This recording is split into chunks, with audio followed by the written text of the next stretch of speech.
Grabe naman to si Sara Duterte, ano? Napaka-bully eh. Talagang hindi sumusunod sa patakaran ng Kongreso eh. Ang gusto niya siya masusunod. May patakaran ng Kongreso. Binabraso, manang-mana dun sa tatay eh. Kung umattend ka na lang ng hearing sa Kongreso, edi tapos na yan. Sagutin mo yung mga tanong, di ba? Wala ka tinatago eh. Kung malinis konsensya mo, okay naman. May papaliwanag mo lahat kung saan ginastos yung mga pera ng gobyerno. Sa DepEd, dyan sa Office of the Vice President. Oh, paliwanag mo kung paano mo nagastos yung confidential fund. Oh, pero tapos na, umattend ka. Hindi pa kinakaladkad mo yung mga staff mo, nadadamay sa mga kalokohan mo. Mantalang si Pinoy noon eh, yung issue ng Deng Bakshi tsaka sa Mama Sapano eh, nung nag-hearing, umaattend.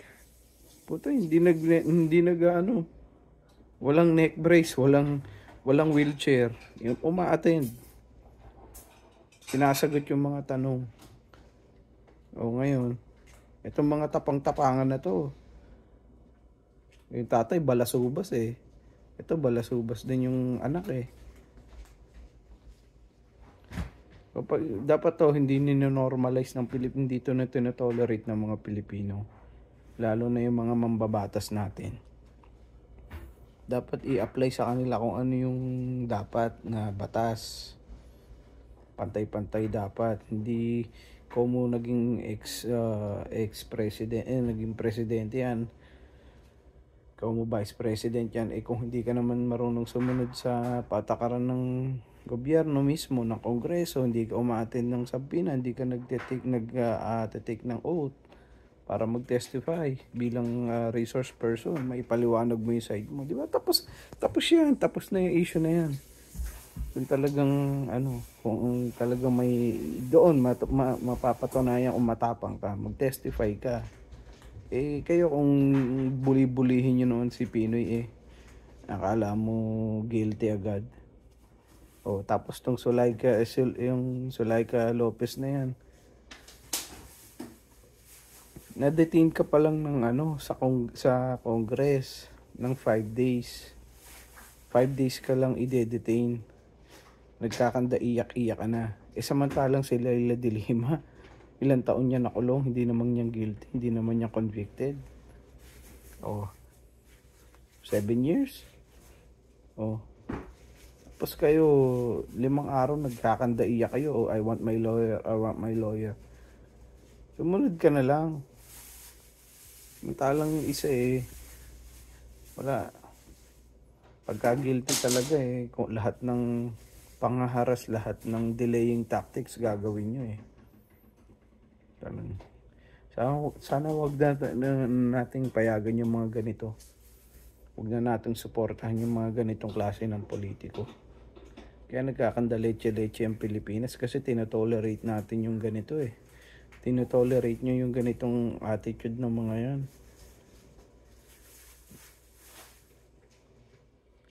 Ayan, pagka nakabalik yan sa pinakataas na naman yung mga Duterte na, mag-aahasik na naman ang lagim yan. Wala namang nangyari doon sa pamamalakad ng tatay, kundi yung patayan. Paano mo masasabing tahimik ang daming ang patayan ng time niya? Sabihin nyo, mga nanlaban Asan ang ebidensya ng na nanlaban? Nasaan yung mga baril? May proper investigation ba yung lahat ng mga nagre-reklamo na yun? Lahat ng kaso? Wala Wala naman, di ba? Wala nga sila maipakita. Sabi niya, takot ng tao, pero walang respeto sa gobyerno. Hindi nila respeto. Takot sila kasi nga papatayin sila pag nagsalita sila ng against sa gobyerno. Di naman natigil yung drugs nun Sila din. Yung tatay nga mismo, si Duterte mismo, pumoprotekta dun sa mga drug lord na suspected drug lord sa Pilipinas. Yung Michael Yang na yan. Di ba? Di ba kayo nagtataka yung karamihan ng mga big time na kriminal sa Davao? Sa Davao mga naglalagi. Imposible namang hindi alam yan ni Duterte, presidente siya. 'Di ba? Huwag na nga tayong magbulag-bulagan, huwag tayong magtanga-tangahan. Ang dami-daming wala, sayang si Robredo.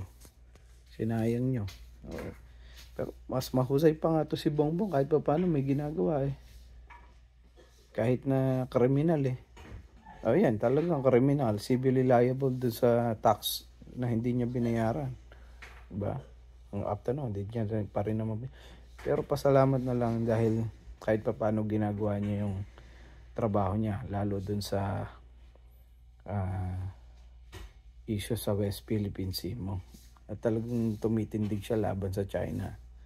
The reason why kaya niya ginagawa yan dahil political play din niya, kasi nga ang mga Duterte maka-China. So kailangan hindi makabalik si Duterte or para mawala yung suporta ng China kay Duterte at makabalik sila sa kapangyarihan. Kaya tinitira yan ni Bongbong Marcos. But at the same time, nagagawa niya yung trabaho niya kahit pa paano. Pero hands down pa rin kung si Leni Robredo sana yung nasa posisyon ngayon, mas maganda sana ang pamamalakad ng Pilipinas. Pero so far maayos din si Bongbong. And coming from a Dilawan and Kakampink, maayos si Bongbong so far. Sana magtuloy-tuloy.